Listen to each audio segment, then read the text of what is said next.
So, Leo, I thought for those in the audience that might not be familiar with one of the biggest phenomena to hit the interior design industry in some time. Oh, wow. Give a brief explanation of what the expert is and sort of how it came into being.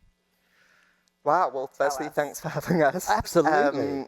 So, yeah, The Expert is a platform for video consultations with the world's top interior designers. That's kind of the long and short of it. And it came into being, honestly, it's so cliche, but it is a pandemic business.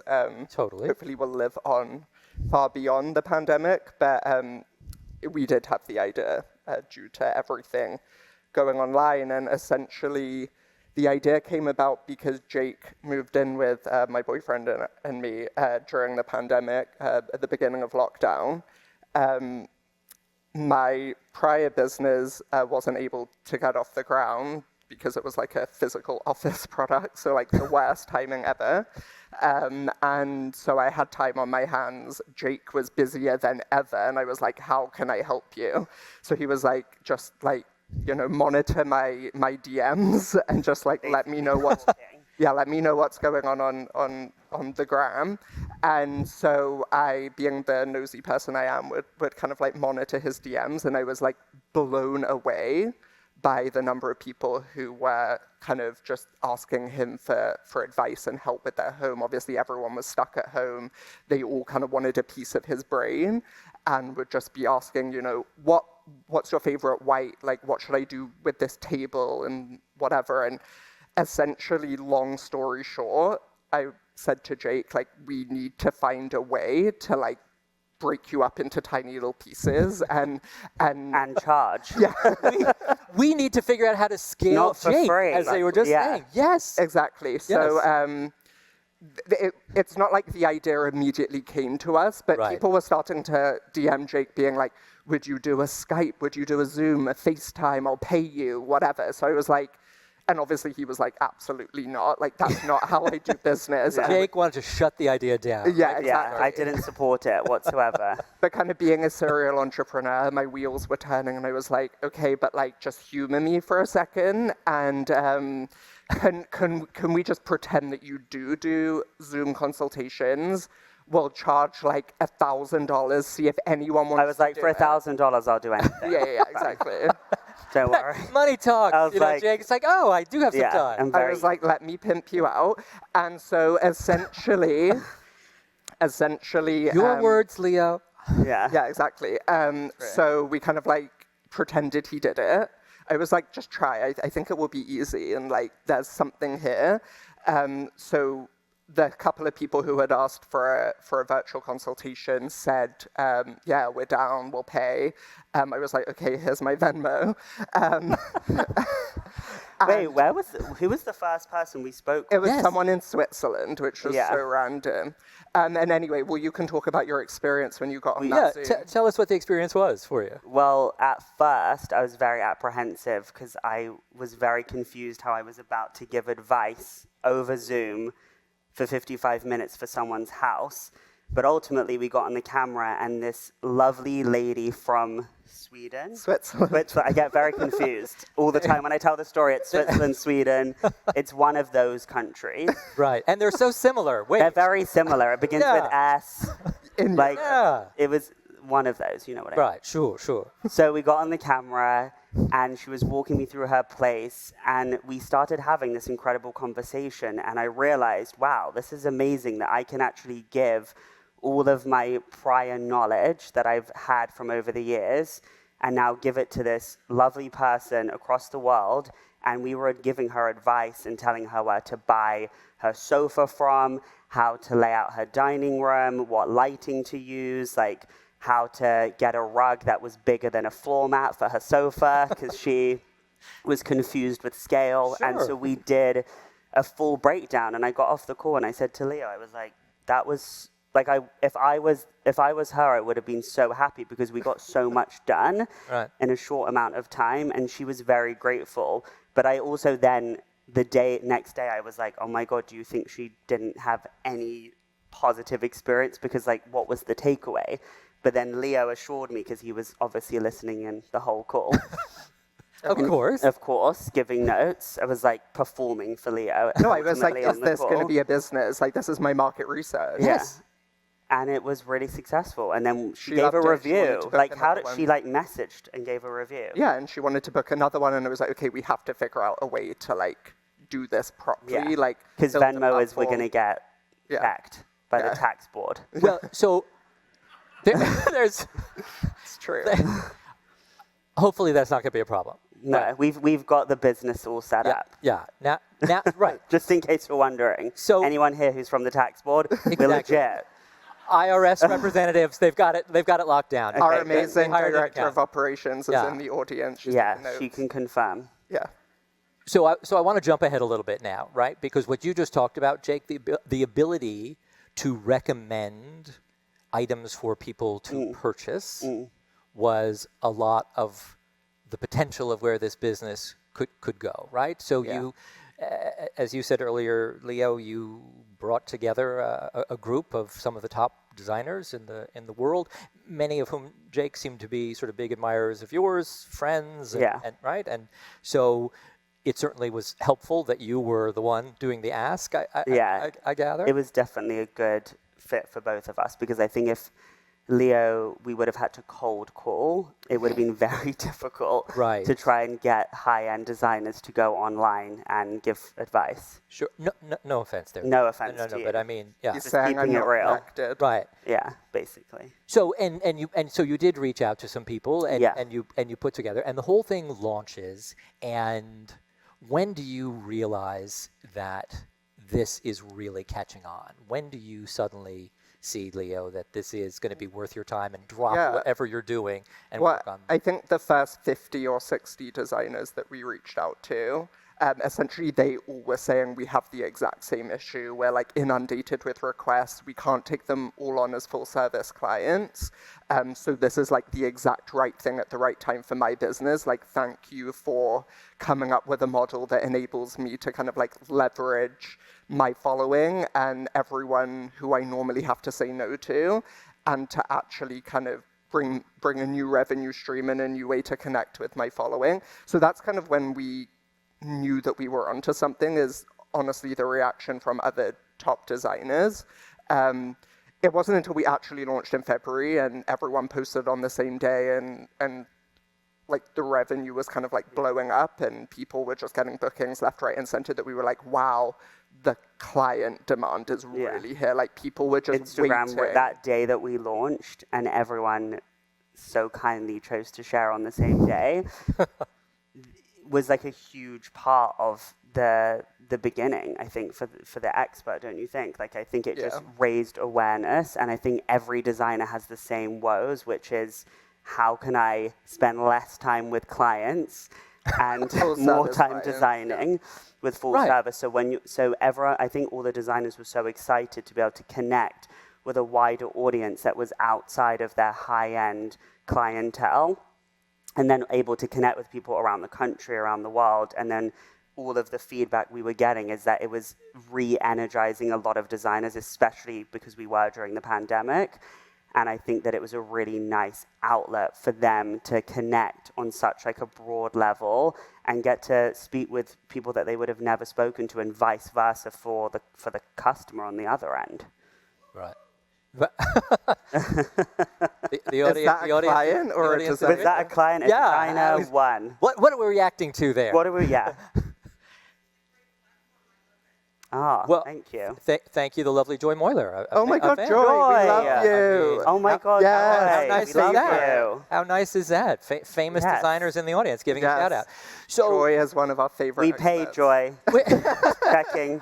There's a paid ad. Such a plant. I mean, yeah, come on. that was very natural, I have to say. Honestly. This is beneath you guys. So there was this great reaction from designers, though, in part, as you were saying, Jake. So there was a way to have a different kind of exchange with a client, and you were able to sort of quickly address so many issues, and in 55 minutes you could make a whole bunch of recommendations. And that's sort of where I want to go, Leo, because I know that suddenly this new extension of the business starts to present itself, right? Yep. So you start to share with clients in these calls, oh, well, you can buy this sofa, as you were saying, you can buy this rug here, some lovely Waterworks fixtures would be nice in your bathroom, I'm sure. And then suddenly people are going out into the world and trying to buy these things. So Yeah. what have you decided to do to try and capture some of that business? Yeah, for sure. I think that when we first launched it, honestly, we were only thinking about consultations, like how can we get as many of these booked as possible, and like that was kind of our only business model. I think very, very quickly, within maybe 2 weeks of launching, we realized that we're essentially capturing clients at the exact point where they have often tens, if not hundreds of thousands of dollars to spend on their home. And our experts are recommending, all kinds of products from fixtures and finishes to furniture, lighting, you name it.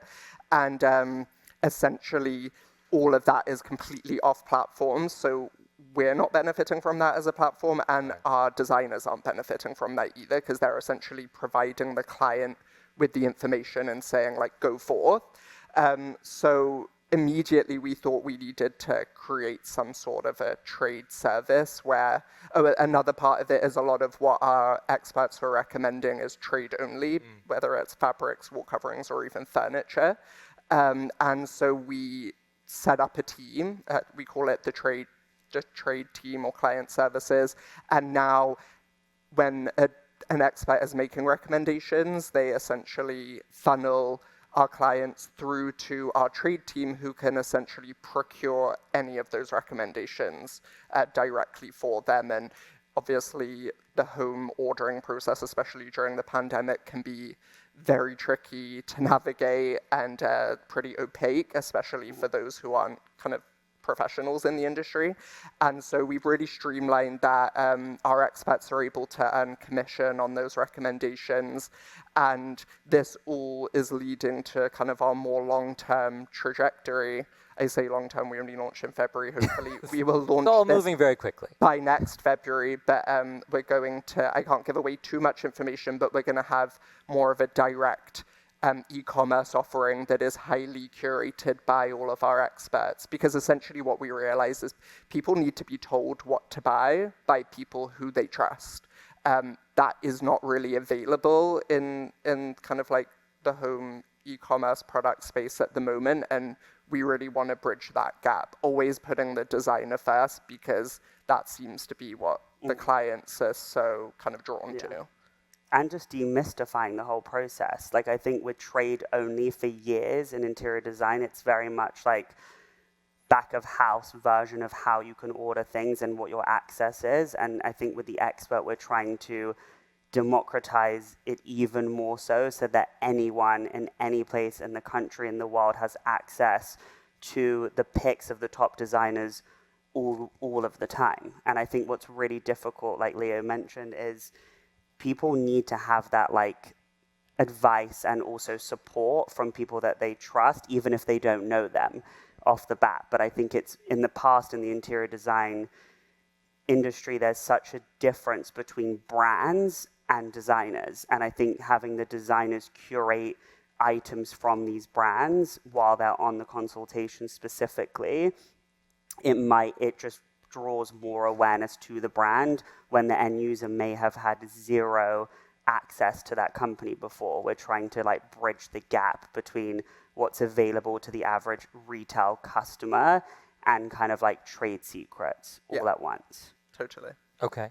And so thread that needle for me. So historically, as you say, that's been challenging, and a designer has been necessary to specify fabric, right? Yeah. And a designer has been necessary to specify a custom piece of upholstery.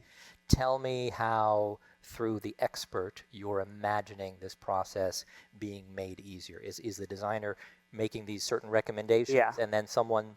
So ultimately, right now, how we're doing it is if the designer has a session with the client, ultimately, for example, we would suggest a drapery fabric from Pierre Frey for their dining room. And then there'll be a follow-up from the expert concierge team who will then put together an order a sample, mail the sample to the house, get that client to approve it, and then the relationship between the expert and the vendor is what solidifies that transaction. Yeah. And then once it's approved, the expert concierge will order the fabric, deal with shipping, send it direct. I mean, we've done so many of these orders now, and it's just proved to be really successful because it's so easy, like for the designer on the camera to obviously pull from their favorite fabrics. Hey, I love this drape in this color, it's amazing. And while obviously on camera it's not 100% easy to look at textiles, for example, right, because the expert like facilitates getting the sample and putting the order together, that transaction typically, like a retail customer could never go and just order fabric from one of these showrooms, especially like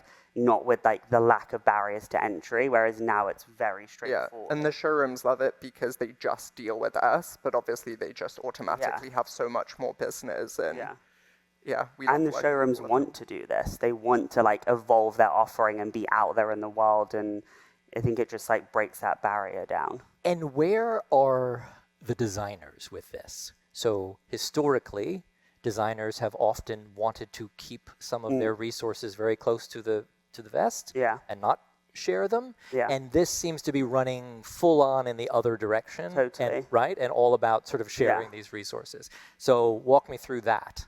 Well, I guess like what's the saying? It's not what you have, it's how you use it. It's like it doesn't matter if everyone has access to the same things. What the designer has that you can never take away from a designer is their ability to use certain materials, fabrics, appliances, whatever it may be, in their own kind of creative vision.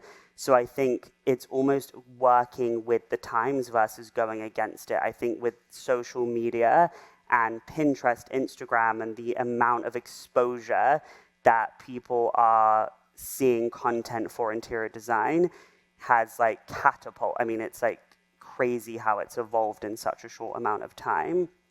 And so for us, we want to work with that, but also because I'm personally a designer and I understand that you're as good as your resources, it's always for the designer in mind. Like ultimately we have a setup, and more specifically, like it's really about having the designers get commission on these purchases. So it's always a win-win.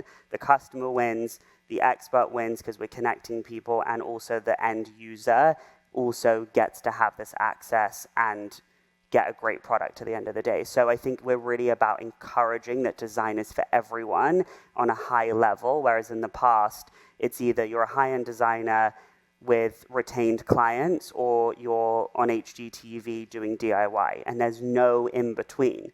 So what we're trying to do is have that kind of like exposure to resources, but then the addition of the designer's take. So for example, I might recommend the same fabric as Joy, and Joy might say, I use this for upholstery, or use this for piping, and I might say, use this for drapery. So it's really how we are adding our own take on that piece, and that's what makes designers special, and that's why our whole nearly 150 designers on the platform are going to have a different take on everything. So I think that we come from a place of there's enough for everyone, and it's not scarcity, and I think in the past, designers have been so cautious to keep everything under wraps, but designers are now building themselves into brands and businesses outside of their client relationships. So we're all here for the designer. It's not just giving information out for the end user to make it easier. We're also about building designers' brands and businesses so that they can actually evolve and expand, because typically the industry is so hard for designers to scale. So we're here to help them scale, and the designers get what they want. So it's a win-win. And Leo, is that what you're hearing from the designers that are on the platform? When we spoke early on, there was this notion that now I could dedicate X number of hours that I knew I was going to be on the expert, and I knew what that revenue structure looked like and what time I needed to allot, and that was good for a lot of designers. Yeah, I think the anecdotes that we're hearing from our designers is really rewarding and gratifying in that sense. We have some really big designers who are, chock full with full service clients who say, this is amazing, I'm getting so much business through this and really rewarding business through this that I get to fire these 2 nightmare retainer clients that I don't want to work with anymore. And so we're kind of allowing... We're saving designers. You are saving their souls. We are. You are saving their souls. Yeah. We are. Yes. You are making it possible to just put We just want to fire everyone. Honestly. Well, but that was honestly what so many designers told us. Yes, right? right. It's was the truth, these 55-minute sessions, these people were so happy. Yeah. They did exactly what you said. A lot of designers will say, this reminds me why I became a designer in the first place. I've become so lost in the kind of on the hamster wheel of trying to satisfy, harder and harder to satisfy full service clients. And now I get to interact with people who have been fans of my work for years that I didn't even know existed.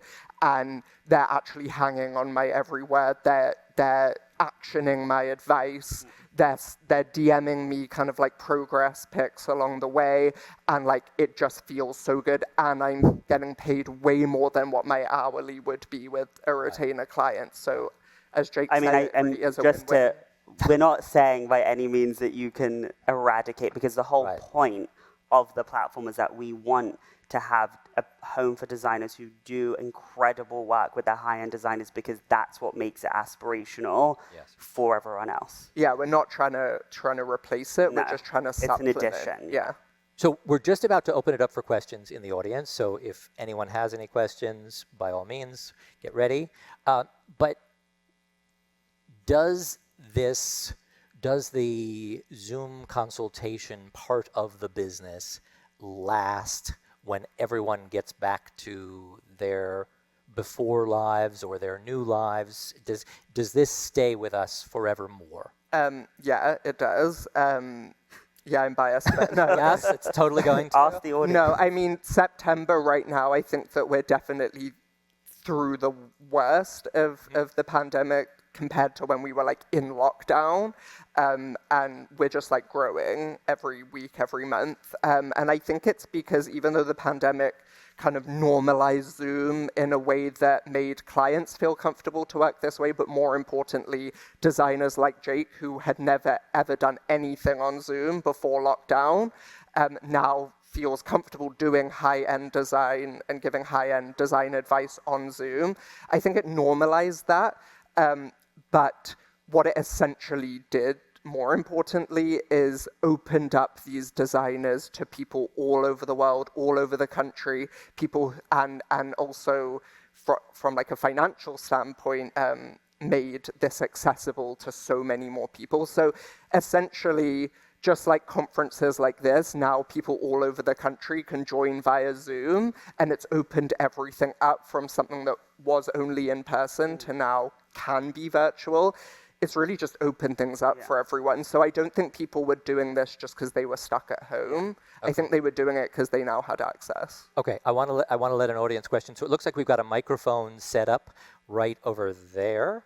Is that right? And we're asking. We walk out into the audience. Let's do it. Let's walk up to that microphone and ask a question. Style. All right, Barry's going to make his way. I like this. I, of course, have 2 questions. Okay. One is, do you get plans so you know the scale of a sofa or a rug? And the second one is, so you order the fabric, how do they know how to deal with the workroom and the details and all the things that we do? So, good question. So good question. Two-pronged approach to that answer is, one, people are very savvy these days, and we give them all the advice and what to say to their workrooms, to their contractors, to everyone. We give them very specific instructions. And the second part of that is, a lot of the times, I personally will either recommend vintage or new production, and I'll choose companies that can facilitate the custom approach to a sofa, for example. Whereas if they're doing something, a lot of people don't want to deal with full custom because that's a lot to take on for themselves. And I think that that's what we do, is we give them the ability to like customize something that they might buy from a company versus working direct with a workroom, because I think a lot of customers don't want to do that. But when they do, it's just about giving them the full breakdown of get the CFA, check the stock, get the yardage, and they're more than happy to do all of that work. Yeah. Another question from the audience. Yes? Hey, how's it going, guys? Hey. So when you talk about democratizing design and along those lines, does like a monthly installment solution really kind of play into that? Or do you just mean more along the lines of democratizing it in terms of global and getting it into more hands? I think just general access to good design should be available for everyone. So more so knowledge-based, and like having access to trade secrets or just information that isn't typically available. I think that everyone should enjoy that. Okay. Hi. Yes. Hi. I'm wondering, how do you handle implementation and all of the questions that happen with that, and any subsequent communication from the client after that 55 minutes is over? Yeah, so we kind of built the platform so that you can't communicate with the designer outside of the 55 minutes unless you want to book another consultation. Because one of the biggest, it's a great question, because one of the biggest considerations when like setting up this business and having Jake in my ear, you know, was so valuable. He was like, I would love to do this if I can like, you know, do an hour here, do an hour there. But what I cannot deal with is follow-up from clients, because I am babysitting my full service clients every day, all day, every day. So yeah, we had to make it really strict. You don't get the contact details of the designer, and unless the designer wants to give it out, because, you know, 1 in 15 of these might end up actually becoming a full service client. And we encourage that. If it can bring you more business as a designer off platform, then that's great, but we want that to be the designer's choice. Though, like, in order, if they have questions, they have full access to the expert team to follow up with dimensions. Oh, I didn't get the note from what the designer said, like, what can I do and how can I order this? Or I want to book another follow-up session. Like, there is a concierge, like, expert client experience, so that it's not like we're cutting them off and like they're not allowed to ask anything. Just there's a barrier with the designers, but there's definitely a full team within the expert who supplements that. Awesome. Okay, so we've got 1 minute for one more question. Okay. Hi, Dennis. Hi. My question is, with a 55-minute consult, is it a challenge to when you're doing a Zoom call and you have to sort of come up with advice for them right there on the spot, as opposed to like being able to see their space and then think about it and, you know, have time to respond? I think 2 things. One, the more prepared the client is, the better. So they typically will put together like a very brief slideshow presentation, very basic floor plan, some pictures and images. And what a lot of the designers typically do is just ask, like, okay, we have 55 minutes. What is your absolute priority during this time? And a lot of times it will be like these 2 spaces. And then I think for the designer just to really hone in on what advice they're going to give and really direct the call. And I think it's also okay that it's not spitballing. I think there's a moment to take it in. But I think a lot of the designers of feedback have given that they work on houses every day. So there's, not to say there's a formula, but there's definitely there's a shortcut to doing everything. So I think it's just like being prepared, having resources ready to go. And that's what a lot of the designers do, is have a lot of their favorite companies like in front of them, and then it just like kind of there's a much quicker process than it typically would be in person. Will you please join me in thanking Jake and Leo? Thank you. Thank you. Thank you so much. Oh, that was great. It was great. Thank you.